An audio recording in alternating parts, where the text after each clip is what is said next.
Economia Direta. Os assuntos econômicos em discussão na Câmara.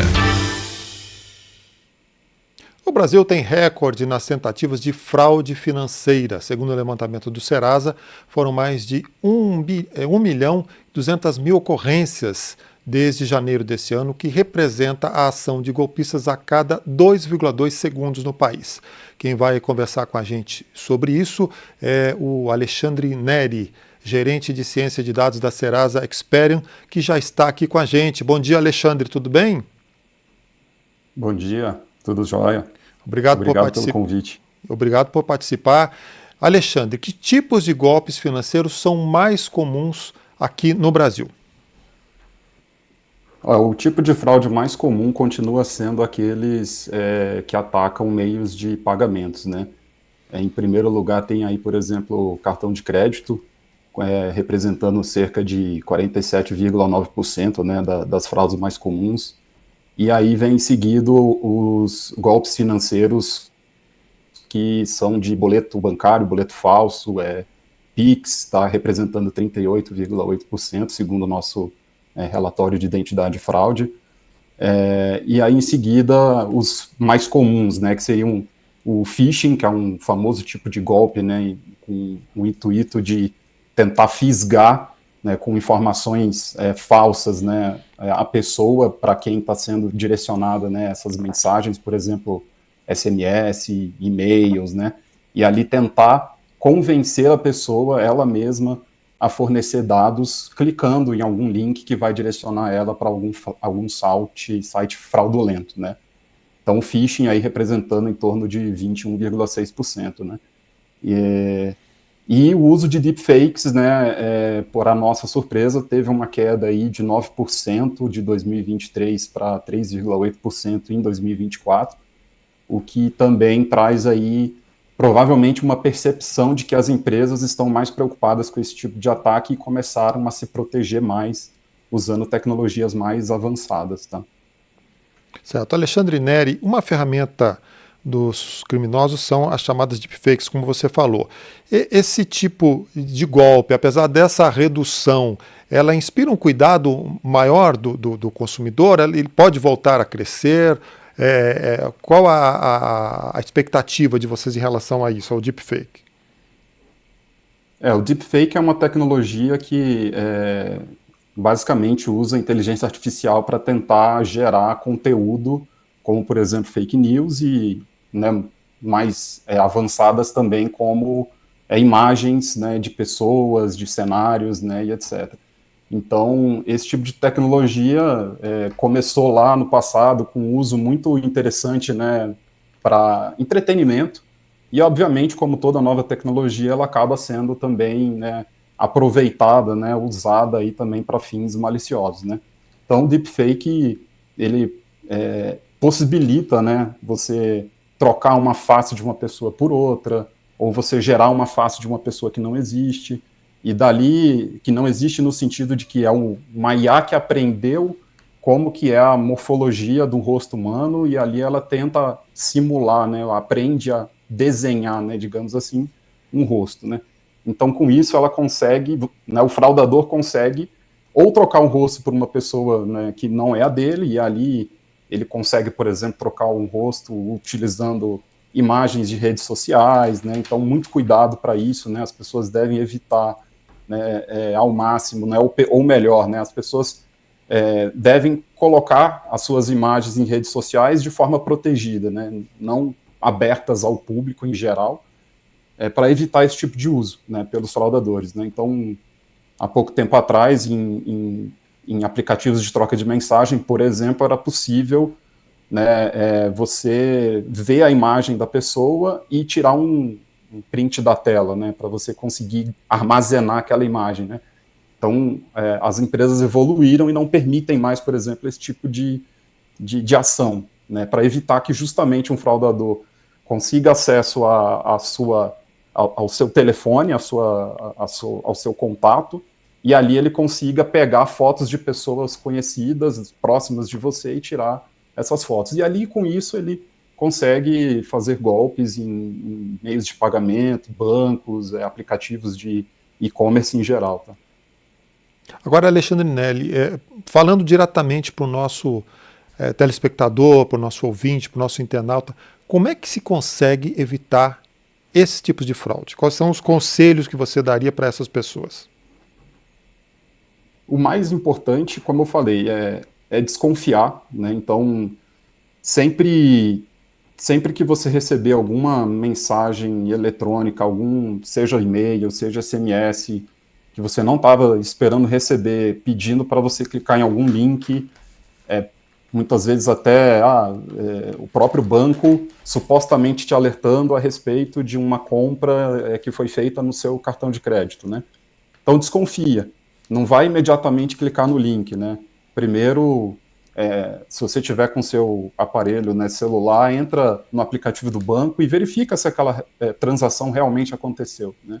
Então faz um double check da informação, um cruzamento de informação para saber se realmente é uma mensagem que veio do seu banco ou não, né?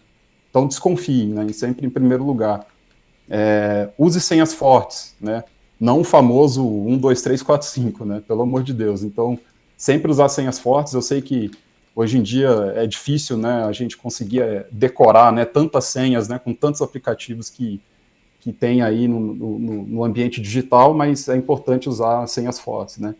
Não compartilhe informações com terceiros que não sejam confiáveis, tá? Que não sejam, né, pessoas conhecidas, tá? Então, é muito importante isso, como eu falei, né? Não deixe suas fotos abertas em redes sociais, né, para qualquer um ver. É importante que você restrinja o acesso apenas a pessoas do seu ciclo, né, de convivência, tá? Sempre que você estiver acessando um site de e-commerce, fazendo alguma compra, verifique se o ambiente é seguro. Então, no navegador ali, veja a URL, verifica se o link corresponde ao link da empresa que você está ali fazendo a aquisição do serviço, veja se tem o cadeadozinho, né, um pequeno cadeado que fica ali no navegador indicando que é um ambiente seguro, que você está trafegando ali numa conexão, né, criptografada, segura. Então, são dicas que, apesar de parecerem muito simples, né, elas são as principais dicas, né, que a gente consegue passar aí para, né, evitar esse tipo de fraude em geral. Tá? Agora, Alexandre Neri, o que o Congresso, a Câmara, o Senado podem fazer em termos de leis para aumentar essa proteção contra esses golpes que são cada vez mais frequentes? É muito importante, né?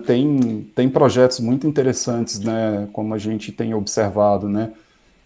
Projetos de lei que regulam, né, inteligências artificiais, né? Quando a gente fala aqui de deepfake, né? Por exemplo, traz um aspecto do ponto de vista da empresa, que as empresas que tratam, né, e que precisam ter soluções antifraude, elas têm que ter um olhar cuidadoso para soluções que também contra-atacam esse tipo de fraude, né? Então, regula bem, traz uma seriedade, eleva a régua, né, do nível de seriedade que as empresas precisam ter quando se fala de contra-ataque, né, de deepfakes e ações usando IAs generativas, tá? Então, do ponto de vista da empresa, traz essa maturidade, né, traz essa necessidade das empresas se tornarem cada vez mais maduras e, consequentemente, elas buscarem cada vez mais elevar, né, o nível das suas soluções, né, cada vez mais trazendo soluções que, de fato, consigam identificar as fraudes, né, sem vieses, sem prejudicar os usuários bons, tá? Então, isso é muito importante e é muito válido, tá? Alexandre Neri, a pesquisa do Serasa mostrou que a maior parte dos golpes, 35%, se referem a quantias de 100 a 500 reais. Dá para ter uma ideia do volume angariado com esses golpes e quais são os principais alvos? Nesse relatório a gente percebeu, né, que 51% dos brasileiros foram vítimas de fraude já em 2024, né, sendo 54,2% tiveram perdas financeiras, tá? Então essas perdas financeiras, se a gente pegar esse montante de 54,2%, quase 20% deles perderam, né, entre R$1.000 e R$5.000, né? Então são valores, né, bem expressivos. E a geração mais velha é a mais vulnerável, né, representando aí 57,8% das vítimas em 2024, né? Então, a geração mais velha ela é mais suscetível, né, a acreditar, por exemplo, em informações falsas, usar senhas fracas, né, como eu comentei, né, clicar, né, em links desconhecidos, atender telefonemas de origens desconhecidas, né? Então, ela tem essa preocupação, o fraudador ele sempre vai tentar te pegar pelo imediatismo. Então, ele sempre vai tentar te convencer de que tem alguma coisa muito ruim acontecendo com você e, naquele momento, te trazer uma sensação de desespero, e ali acaba que a geração mais velha acaba sendo mais suscetível também a cair, né, em golpes. Tá? Aí, Alexandre Neri, qual é o papel das instituições financeiras, dos órgãos governamentais nesse esforço para reprimir, para descobrir, para identificar e evitar esses golpes?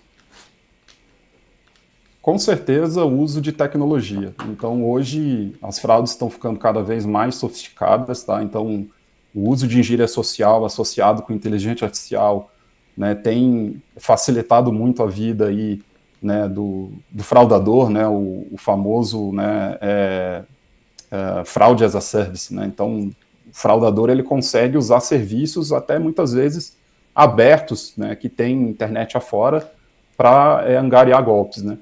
E isso traz, infelizmente, a percepção de segurança geral, né? Então, teve um aumento de 9,4% das fraudes em relação a 2024, né, como o relatório cita, e o papel, com certeza, mais importante aqui é contra-atacar com tecnologia, muita tecnologia. Então, como comentei, as empresas elas têm que elevar o nível da régua, elas têm que estar cada vez mais preparadas com mais tecnologia, usando também inteligência artificial de ponta para contra-atacar esses golpes que são cada vez mais sofisticados. Quer dizer, a gente pode dizer que o mesmo desenvolvimento da tecnologia que favorece o fraudador, né, o aplicador dos golpes, que traz novas maneiras de aplicar os golpes, também deve ser usada da mesma maneira para as autoridades e quem quer combater essas fraudes. Quer dizer, a face da mesma moeda, né? São duas faces da mesma moeda. Isso. Então, usar tecnologia, por exemplo, de biometria facial ajuda muito, né, a percepção, né, dos brasileiros, né, com o uso de tecnologia de biometria facial é bem interessante, é bem positiva. Então, é um tipo de tecnologia cada vez mais usada para garantir que você é você mesmo, que é você que está fazendo aquela transação. Então, de fato usar a tecnologia para contra-atacar, para trazer mais segurança para a população em geral. Muito bem, agradeço a Alexandre Neri do Serasa, nos falando sobre esse aumento, né, de fraudes em todo o país, um assunto bastante preocupante que trouxe dicas aí para o consumidor de um modo geral para evitar essas fraudes. Alexandre, muito obrigado pelas informações e até uma próxima oportunidade. Obrigado.